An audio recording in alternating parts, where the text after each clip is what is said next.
రేపటి నుంచి తెలంగాణ అసెంబ్లీ సమావేశాలు జరగనున్నాయి. కాళేశ్వరంపై పీసీ ఘోష్ కమిషన్ అందించిన నివేదికను సభలో ప్రభుత్వం ప్రవేశపెట్టింది. దీంతో ఈ అసెంబ్లీ సమావేశాలు వాడివేడిగా జరిగే అవకాశం ఉంది. అలాగే స్థానిక సంస్థల్లో బీసీ రిజర్వేషన్లపైన అసెంబ్లీలో తెలంగాణ ప్రభుత్వం స్పష్టత ఇవ్వనుంది. రేపు జరగనున్న కేబినెట్ భేటీలో రిజర్వేషన్ల పెంపు, స్థానిక సంస్థల ఎన్నికలపై నిర్ణయం తీసుకోనున్నారు.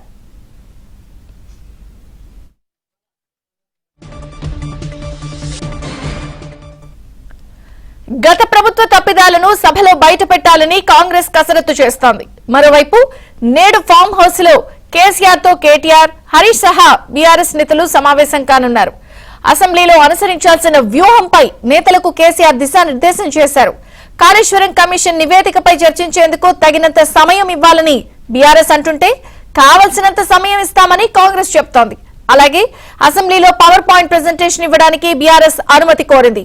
అటు పార్టీ ఎమ్మెల్యేలతో టీబీజేపీ అధ్యక్షుడు రామచంద్రరావు భేటీ అయ్యారు. అసెంబ్లీ సమావేశాల్లో అనుసరించాల్సిన వ్యూహంపై చర్చించారు.